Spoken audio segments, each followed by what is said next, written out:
Hey,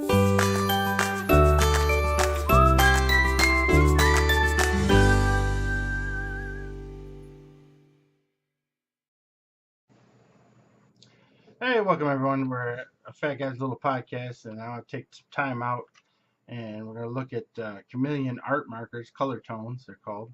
I've been eyeing these for a while. My daughter got me some for Christmas. And what these do and why they're a little different from other art markers is they do gradients really well. Uh, Gradient is when you take one shade, like a light green, and then shade it into a darker green. And when it comes to art markers, the best around is Copics. Copics are ones everybody's after, but Copics are about $7 to $8 a marker, and they're rather expensive. Where these, a pack of 5, is only $26, but then Hobby Lobby and Michaels has 40% off coupons all the time, so you can get good sales on them, and you're about $17 for 5, where 5 Copics will cost you way more than that, even with the coupon. So I've always been looking for alternatives for Copics because they're so expensive. And with this, there's a little bit of a gimmick to them. Now, before even the gimmick, though, you can see the ink flows pretty well, about as good as it does. Oh, I got a little blurry here.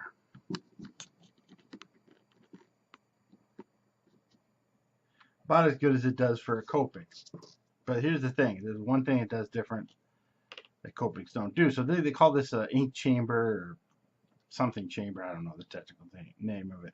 But you take the tip of your blue marker, you stick it in the chamber, and you hold it upside down. Now, depending on how light a color you want, you can hold it in for 15, 20. Don't go past 35 seconds, they say. So what it's doing technically is it's draining the tip of the marker. So then, when you go to draw, see how it's lighter? Then slowly gets darker.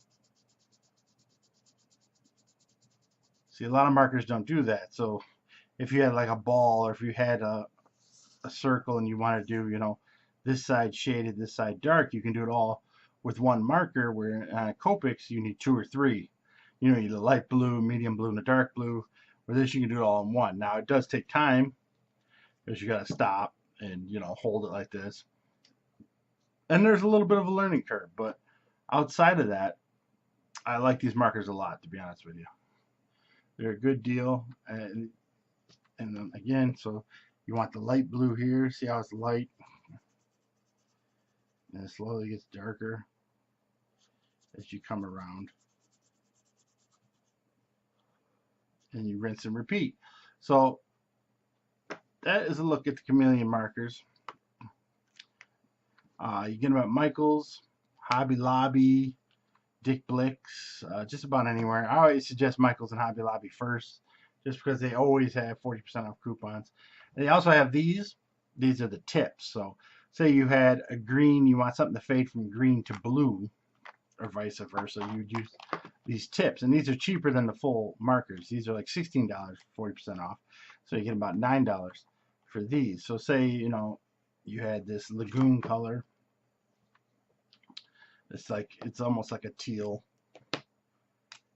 color. So you would take the bottom of this, you stick it in there, and you're gonna hold it, 20, 30 seconds, whatever long.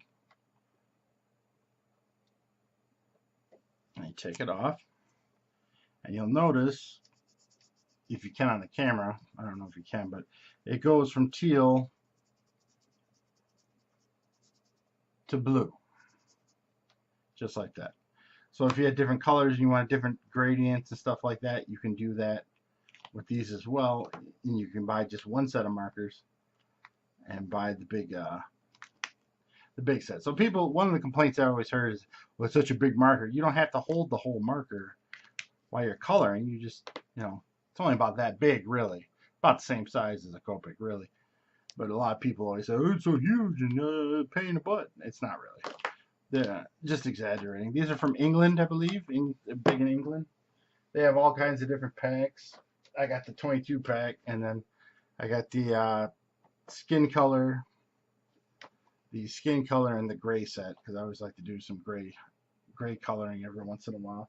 And again, all these had at Hobby Lobby or Michael's. Michael's had the gray, Hobby Lobby had the skin color. And here's one. Me and Holly tried it out a little earlier. We're not professional colorists, but came out pretty good. You can see the gradient on Charlie Brown here. Even on the bowl was light to dark, stuff like that. And the same thing with Holly's. So they're really nice markers. If you get a chance, you should try them out. I drew these out earlier. I'm gonna do one of these here, probably Mega Man, and then post the results on the video, I guess, at the end. Yeah, really good markers. You should try them out if you're into art and stuff like that. You can't go wrong with them. So there you go. A little look at the Chameleon art markers. So I finished up the picture. A little rough. It's the first time I worked with these markers, so not too bad. The one thing I did want to mention before I ended everything, these are double-sided. So this is a bigger end, and this is the smaller fine point end, just like with Copic. The other thing I wanted to mention, the colors sometimes on the cap don't match the colors that the ink is, so you get a scrap sheet of paper and just check your colors before you put them on the page. So there you go again. One last time, Chameleon Markers. Get them at Hobby Lobby or Michael's, 40% off. All right, have a good one.